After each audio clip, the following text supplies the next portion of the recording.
Voilà, je m'appelle Ricardo, je suis italien, je vis à Bruxelles depuis plusieurs années, où on est venu pour des raisons professionnelles, et je suis père de trois enfants, de trois filles, et je suis l'époux de Mariangela, et parmi nos trois filles, la plus jeune a une histoire spéciale parce que c'est un enfant qui est né avec un handicap qu'on savait déjà, qu'on connaissait déjà à bien avant la naissance.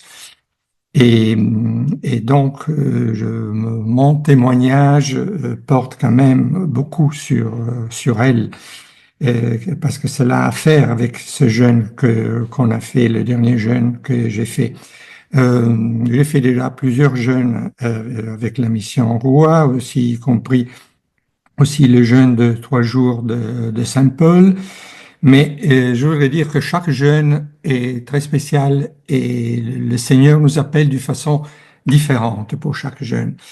Le jeûne, c'est une démarche qu'on pourrait définir en termes humains, je vais dire à la limite, dans la logique humaine, illogique, parce que ça veut dire de nous libérer de tout ce qui est le superflu, de tout ce dont on dépend. Et, et même dans ces jeunes, on a un peu voilà, expérimenté la même chose. J'ai fait un petit pas en arrière. Un des derniers jeûnes qu'on avait fait avait coïncidé avec une opération chirurgicale que j'avais subie. Je me rappelle qu'à ce moment-là, le médecin était venu. Il avait vu que j'avais pas demandé de repas, j'avais demandé, je pense, du pain. Il a dit, mais attention, ici, c'est pas le moment de faire le jeûne. Donc, c'est un défi, c'est-à-dire dire, voilà, est-ce que c'est la logique du médecin, voilà, de terrain ou du médecin céleste? Et voilà, bon, j'avais donc choisi le deuxième. Et donc là, j'avais fait ce jeûne. Et même dans ce jeûne-ci, on a eu beaucoup de défis, ce jeûne, et a commencé dans un moment très difficile pour nous, parce que ma fille, soudainement, a commencé à souffrir de très fortes douleurs. Elle était vraiment très, très malade. Parfois, je veux dire, on avait presque peur de la perdre, hein, parce qu'il y avait pas seulement des douleurs, c'était tout état, son état physique s'était rapidement détérioré. Et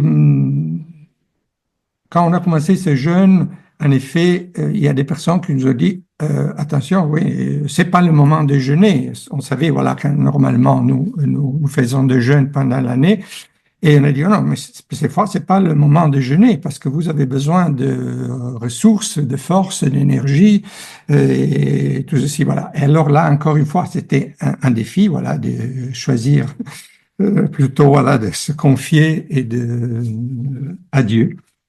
Et dans ce cas-là, donc, je dirais, moi, j'ai offert ces jeûnes pour la guérison de Julia, aussi pour d'autres, bien sûr, pour d'autres intentions, aussi pour beaucoup d'autres personnes malades, pour aussi la conversion de mes filles, des filles aînées.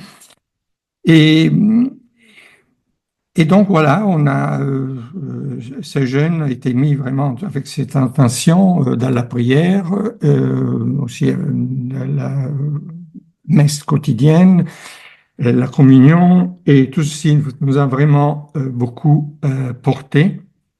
Et euh, pendant cette période, qui était une période pour nous d'épreuve, on a vu aussi des signes importants du Seigneur, parce qu'on était parfois un peu perdu, parce que même au point de vue, on se sentait parfois un peu abandonné, même les médecins ne savaient pas bien, voilà, quoi penser. On avait parfois des rendez-vous, on se heurtait parfois à des difficultés, parfois même bureaucratiques pour obtenir des examens. On a été même plusieurs fois aux urgences, voilà, mais après ça ne débouchait pas sur le plan médical sur des solutions claires.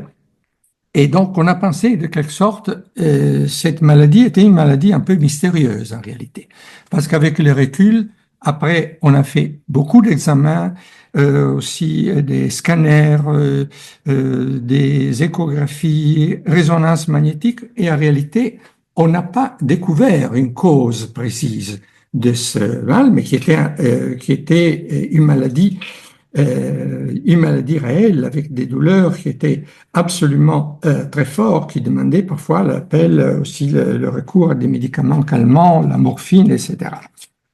Et ceci n'a été confirmé par la visite de Père Claudio quand il est venu, c'était encore cette période, ici pour la retraite de la mission à Borin. Et je me rappelle que Père Claudio, à la lumière de ce que je viens de raconter, il a dit, voilà, c'est clair, c'est une maladie spirituelle. Voilà, c'est une maladie. Et je le crois. Et je le crois aussi pour les raisons mystérieuses que je vais évoquer.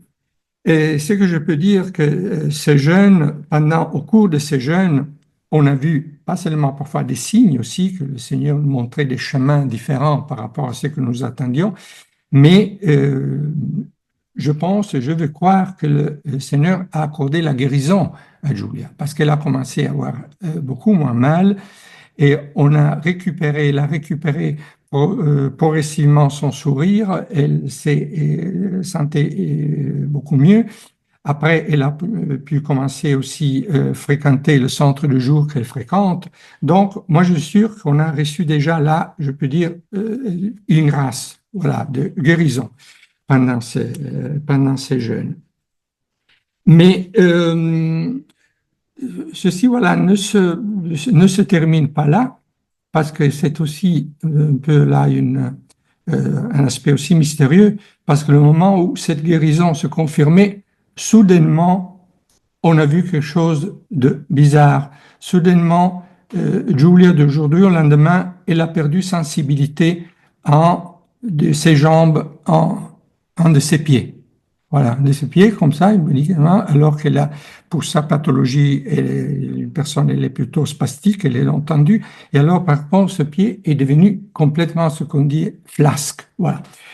Et je veux dire, voilà, les médecins n'ont pas pu expliquer, et, voilà, à quoi c'était dû. Voilà, on pense, voilà, ça peut être une atteinte nerveuse, mais de notre côté, les examens ne l'ont pas encore montré. Et alors là, j'ai vu un peu cette image que j'ai eu très forte, et c'est une image biblique, une image de la Genèse, et c'est le chapitre 32 de la Genèse. C'est la lutte de Jacob avec Dieu. Et c'est cette rencontre extraordinaire de Jacob qui lutte toute une nuit avec ce personnage mystérieux qui après s'avère être sous une forme d'un ange, c'est quand même Dieu. Et à la fin, c'est-à-dire Jacob ne lâche pas dans le combat, il résiste dans cette lutte jusqu'à ce qu'il n'est pas béni. Et je vois aussi un peu aussi notre situation, Voilà, nous demandons que Julia soit vraiment bénie. Et ce signe qu'elle a, et bon, je pense, moi je la vois un peu comme une marque de cette guérison qui a été accordée, mais un signe que le Seigneur veut nous dire aussi pour dire, voilà, il faut se confier, il faut tout confier à nous. C'est donc dans la faiblesse qui réside cette force. Cette donc marque que dans la Bible, c'est une marque indélébile de cette rencontre avec le Seigneur, avec Dieu. Et je pense voilà que c'est aussi la rencontre que nous avons eue et que notre fille a eue avec Dieu. Donc nous pensons voilà que le Seigneur pourra guérir tout ceci. Nous le mettons avec beaucoup de confiance dans la prière, mais je pense que ce signe est un signe puissant.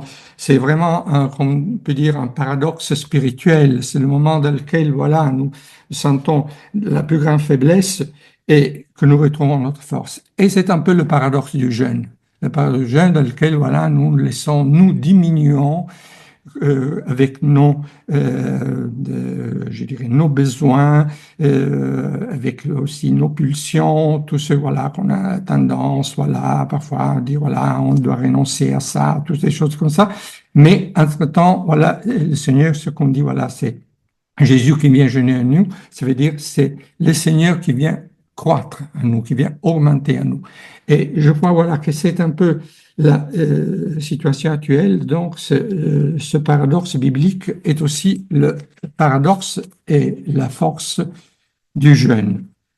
Le jeûne qui s'accompagne aussi à des œuvres de charité, et donc c'est très important que pendant et à l'occasion de la retraite de Borin, on a pu recueillir des fonds pour la construction d'une partie de l'école qu'on est en train de construire en Inde pour une salle de classe. Et parfois, ce qui est important, voilà, c'est pas uniquement, je veux dire, l'importance financière de ce qu'on donne, mais c'est parfois l'esprit avec lequel on donne. Parce que parfois, il y a des personnes même qu'on sait avec des revenus modestes qui ont fait des dons et qui ont renoncé à une partie voilà, de leurs revenus pour le donner, pour l'offrir pour cette école. Et donc voilà, c'est aussi un des grands miracles que le jeûne produit, bien sûr, avec la conversion. Le jeûne permis, et on l'avait, je pense, je l'avais déjà indiqué s'il a le passé, chaque fois permis de revisiter certaines phases de notre vie, de prendre vraiment connaissance de notre péché. Voilà. Et on le voit d'une façon toujours différente. C'est parfois, dans mon cas, ça peut être parfois à travers des rêves. Et on voit quand même des choses dans lesquelles auxquelles on n'avait pas pensé. Mais alors, on prend vraiment voilà connaissance de notre pauvreté, et donc voilà, on prend vraiment la mesure de notre péché, et c'est manifeste. C'est pour ça que je dis que chaque jeûne est très différent, nous fait progresser dans notre chemin de conversion. Et voilà. Et après, à la fin du jeûne, on se sent aussi un peu avec le jeûne fait croître cette présence du Seigneur en nous. Et parfois, moi, je ressens aussi un peu les derniers jours, quand s'approche la fin du jeûne, on a un peu, je rappelle un peu une certaine nostalgie du jeûne, parce qu'on dit voilà, on voudrait encore voilà continuer avec ça. Bien sûr, on pense aussi d'une façon humaine, on dit ah voilà, après voilà, je pourrais avoir de la bonne nourriture, des choses comme ça. Mais il y a un peu ce que je dis, cette nostalgie du jeûne. Et ce qui m'amène à dire aussi que le jeûne qu'on garde le mercredi et le vendredi est très important, parce que ça nous fait rester dans la démarche, en effet. C'est un moment, parfois, je veux dire, le mercredi, ça peut être renoncer le mercredi ou le vendredi. Ça peut être parfois, à la limite, même plus difficile, voilà, parce qu'on est en train là mais c'est important, et je suis sûr que va toujours nous donner des grandes grâces. Voilà, c'est ce que je voulais dire, avec beaucoup de gratitude pour ce que le Seigneur a fait pendant ce jeûne et pour ce qu'il fera encore. Merci.